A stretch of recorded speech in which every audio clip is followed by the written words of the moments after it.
अस्सलाम वालेकुम जी नाज़रीन, मैं आपका दोस्त एडवोकेट बुरहान खान हूँ और आप मेरा यूट्यूब चैनल और फेसबुक पेज देख रहे हैं। उम्मीद करता हूँ तमाम व्यूअर्स खैर वाफ़ियत से होंगे।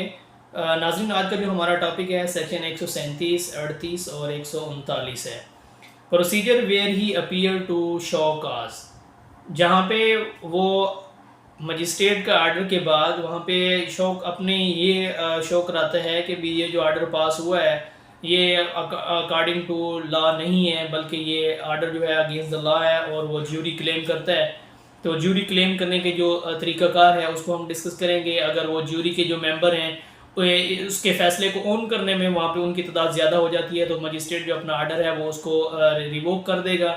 अगर जो उसके हक़ में मजिस्ट्रेट के आर्डर के हक़ में जो जूरर्स के मेंबर हैं वो ज़्यादा हैं तो फिर जो आर्डर उसका वो प्रिवेल कर जाएगा और उसका जो आर्डर है वो एब्सोल्यूट समझा जाएगा। If he appear to show cause against the order of the magistrate shall take evidence in the matter in manner provided chapter 20 के तहत उसमें जो जब वो वहाँ पे आएगा तो वहाँ पे एविडेंस वहाँ पे ली जाएगी और सेक्शन 20 के तहत वहाँ पे एविडेंस कलेक्ट की जाएगी। एविडेंस का प्रोसीजर है वहाँ पे वो लिया जाएगा। If the magistrate is satisfied that the order is not reasonable and the proper, no further proceeding shall be taken in this case. अगर magistrate after recording evidence, after taking evidence ये समझता है कि ये जो आर्डर है ये unjust है, रीज़नेबल एंड प्रॉपर आर्डर नहीं है, तो कोई भी जो है एक्शन उनके अगेंस्ट नहीं लिया जाएगा, बल्कि वो आर्डर जो है उसको रिवोक कर दिया जाएगा। If the magistrate is not satisfied the order shall be made absolute. अगर magistrate after taking evidence magistrate ये समझता है कि ये आर्डर एब्सोल्यूट है, आर्डर दुरुस्त तौर पे ये जारी किया गया है, तो वो जो उसका आर्डर है वो उसका प्रिवेल करेगा और अकॉर्डिंग टू आर्डर वहाँ पे उनको एक्ट करने के लिए हिदायत दी जाएगी और वो एक्ट करने के पाबंद होंगे। 138 है procedure where he claim jury on receiving a complaint application under section 135 a jury, the magistrate shall forthwith appoint a jury consisting of even number of the person not less than 5। 5 से कम member नहीं होंगे बल्कि even number में 5 या 7 लोग होंगे। whom the foreman, one of whom the remaining member shall be nominated by the such magistrate and the other members are by the applicant। कुछ जो मेंबर्स हैं वो मजिस्ट्रेट के आर्डर की तरफ से कर दिए जाएंगे और कुछ जो है वो एप्लीकेंट की तरफ से वहाँ पे कर। Summons for the foreman member attend to such place and the time the magistrate thinks fit. Magistrate जहाँ पे प्रॉपर समझेगा। अमूमन ये जो ज्यूरी का जो प्रोसेस है मजिस्ट्रेट की कोर्ट में ही वहाँ पे होता है, प्रैक्टिसेबल नहीं है, लेकिन चूँकि ये हिस्सा है प्रोसीजर इसका सिलेबस का, इसलिए हम इसको डिस्कस करेंगे।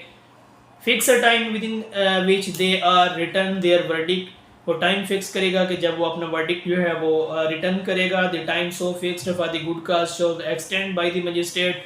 अगर मजिस्ट्रेट साहब के पास ऐसा कोई जवाज़ है, कोई इस तरह का कोई रीज़नेबल काज है, फर्ज किया मजिस्ट्रेट वहाँ पे मौजूद नहीं है या जो अदर उसके लीव है या वहाँ पे कोर्ट में किसी अदर केसेस में इन्वॉल्व है या किसी अपने हाई ऑप्स के उसमें वो मसरूफ़ है, तब उसको गुड काज के तहत उसको टाइम में एक्सटेंड भी उसको कर सकता है।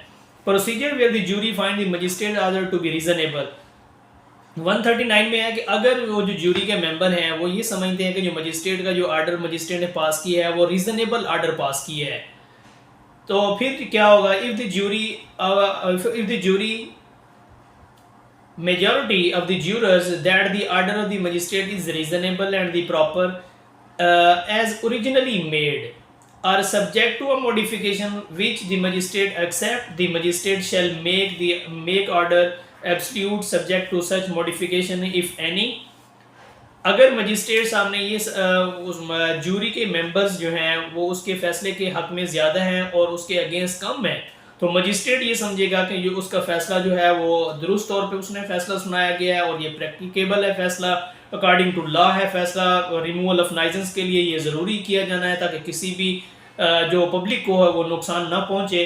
तो फिर जो है मजिस्ट्रेट अपने उस आर्डर में जो और ज्यूरी के प्रोसेस के बाद जो आर्डर अगर कोई उसने मॉडिफाई करना है, फ़र्ज़ किया कि उस मजिस्ट्रेट ने टाइम दिया था कि आपने जो है 2 दिन तक इसको रिमूव करना है और ज्यूरी के प्रोसेस में थोड़ा टाइम लगा। अब जो मजिस्ट्रेट अगर वो चाहे तो अपने आर्डर में मॉडिफिकेशन भी कर सकता है, उसके टाइम को एक्सटेंड भी कर सकता है, 2 या 3 दिन से ज़्यादा वो एक्सटेंड कर सकता है। In any other cases no further proceeding shall be taken under this chapter. किसी दूसरे केस में फिर उसमें जब ये ज्यूरी के बाद ये फैसला कर देगा, फिर दोबारा जो है इस पे प्रोसीडिंग जो है वो नहीं की जाएगी। तो ये था नाज़रीन आपके सामने ज्यूरी का प्रोसेस। अगर वो ज्यूरी के मेंबर ज़्यादा हो जाते हैं रीज़नेबल काज में और मजिस्ट्रेट के फैसले को रीज़नेबल समझते हैं, तो तब वो है उसका फैसला वहाँ पे प्रीवेल कर जाएगा और उसको एब्सोल्यूट समझा जाएगा और उसके साथ वो नाइजेंस को जो है वो रिमूव कर दिया जाएगा ताकि अवाम उन्नास को परेशानी से बचाया जा सके। तो ये था आज का हमारा टॉपिक। उम्मीद करता हूँ तमाम दोस्तों को ये टॉपिक पसंद आया होगा। तो कल तक के लिए अपने भाई को इजाज़त दीजिए। अल्लाह ताला आपका हामी नासिर हो। अस्सलाम, थैंक यू।